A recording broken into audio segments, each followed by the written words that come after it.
The following program is brought to you by Causenta.com. Get better, perform better, look better, feel better.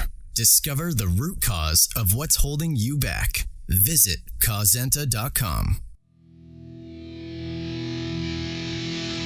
Welcome to 1-800-MAN-SHOW.com with Dr. Tom.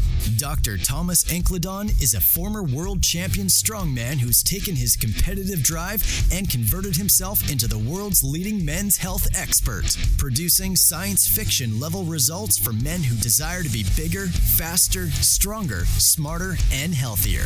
Dr. Tom learned the hard way that while our healthcare system was designed to just let you get by, men like you demand more. After testing over 40,000 patients, Dr. Tom discovered the best way to help you is a combination of science and common sense applications fueled by his hand-picked technology and instrumentation, which Dr. Tom assembled to create the most advanced facility in the world, Causenta.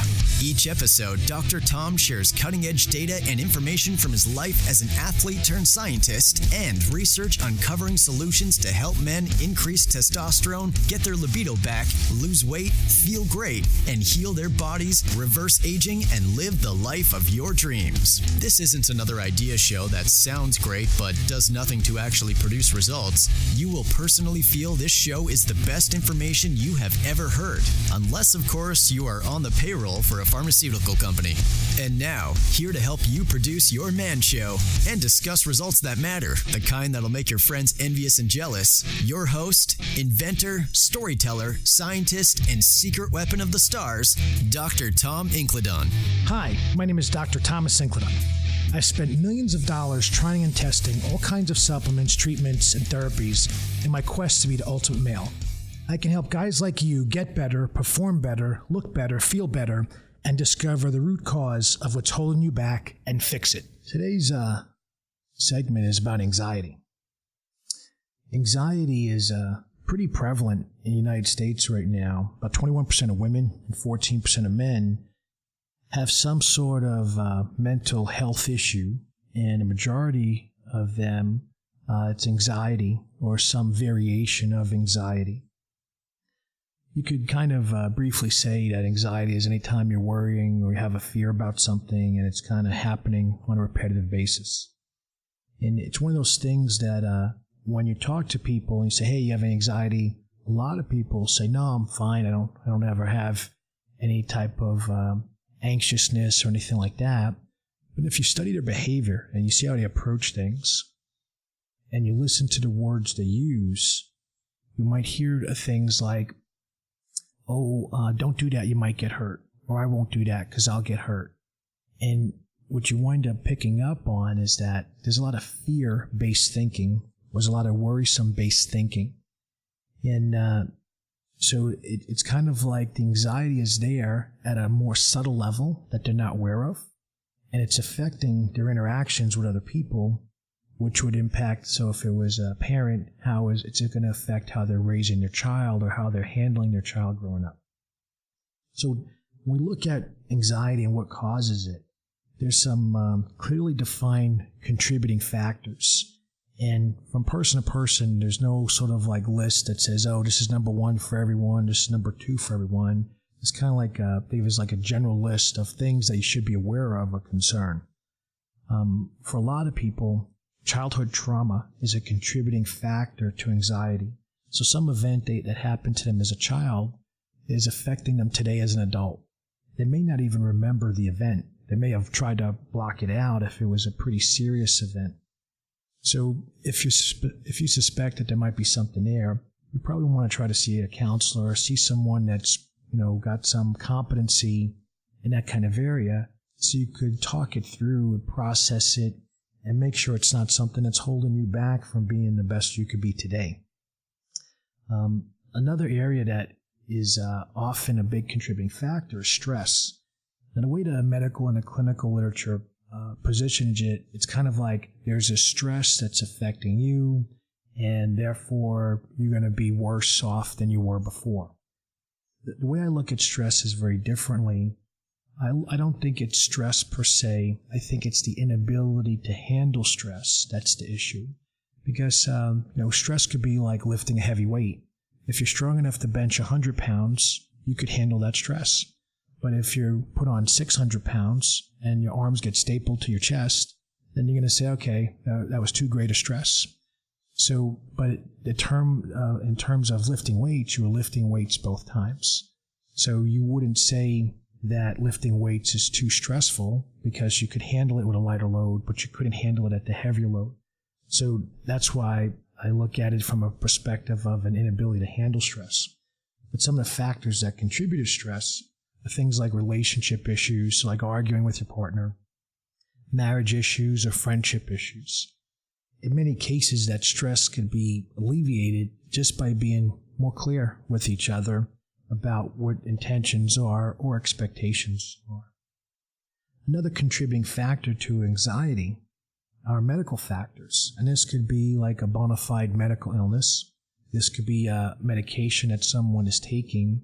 Certain meds do alter brain neurochemistry, so they're going to change the way you think. They're going to change the way you handle your reactions when in different situations. Sometimes it could also be a lack of oxygen.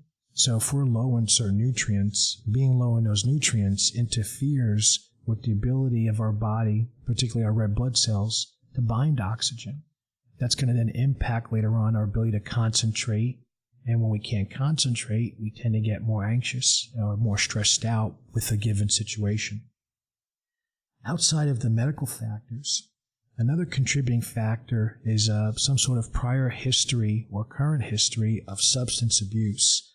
Substance abuse is a pretty broad category term, but it basically you can think of it as like recreational drugs.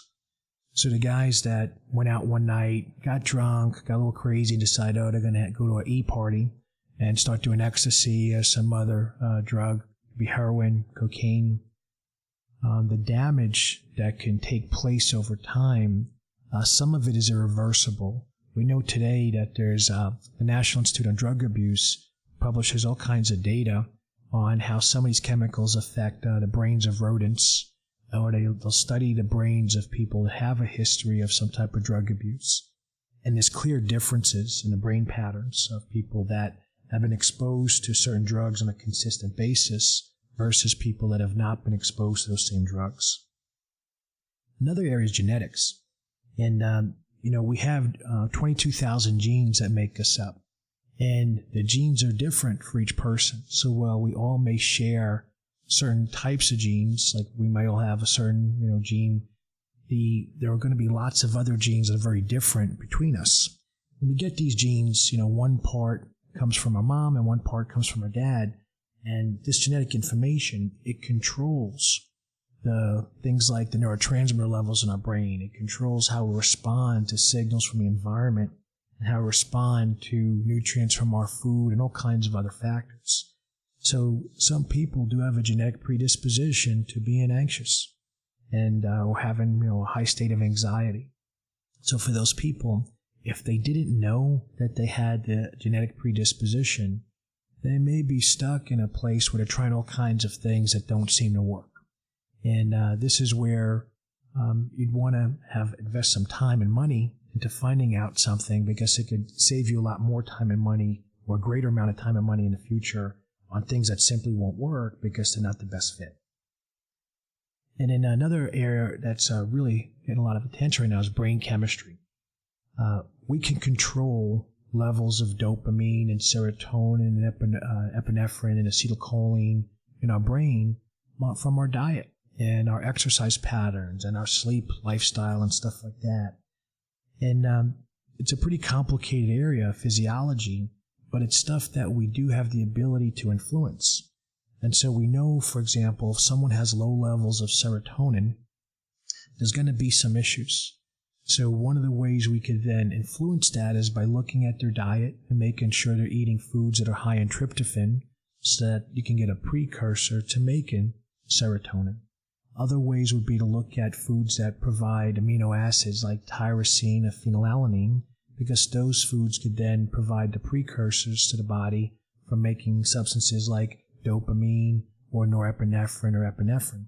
And the significance of having those neurotransmitters improved is that now you have more balanced responses inside the body So it manifests itself that you have more stable and balanced reactions outside the body. So when you're looking at someone and there's an event that takes place, that visual signals that goes through your eyes, your brain's got to interpret and process that. That's all chemistry there. We tend never to think about it because it happens so fast, but the decisions we make, how we respond, that's all basically chemical reactions that are driving things forward or maybe holding us back. So areas that you could look at to improve or reduce anxiety would be trauma from events, stress in a relationship, medical factors like the medications you're on, or if there's any medical illnesses happening, history of substance abuse, genetic predispositions, and then brain chemistry, like what foods are you eating that are affecting the molecules in your brain. Addressing these areas will go a long way to reducing how much anxiety and how much worry and fear that you have. Are you tired when you shouldn't be? Cranky over the littlest things? Gaining weight? Achy for no reason? If you're a guy who's 25 or older and you want to feel good again, listen to a scientist. Dr. Thomas Incledon is the world's foremost expert on men's health. Most of us do not get the key nutrients our body needs. And as men, we don't know what supplements to buy and how much to take. So I developed a simple vitamin sequence for myself to take daily that puts my body back on track.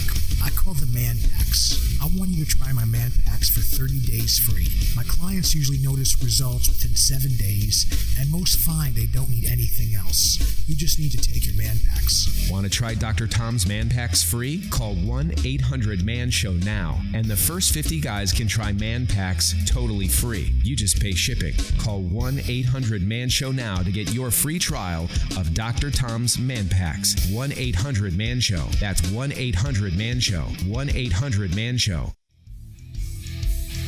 Thanks for listening. For show notes and links to anything discussed on today's program, visit 1-800-MAN-SHOW.com. If you'd like to order the best supplements on the planet, make an appointment with Dr. Tom or call the show. Dial Dr. Tom toll-free at 1-800-MAN-SHOW 24/7. Leave a message with your first name and where you're from and include your question, comment, or concern. Who knows? You might end up on the air with Dr. Tom. If you like the show, be sure to subscribe on iTunes or Stitcher. The link is posted at 1-800-MAN-SHOW.com. Remember, you can get better, perform better, look better, feel better. Discover the root cause of what's holding you back. Share Dr. Tom with guys you know who are ready to fire up your man show.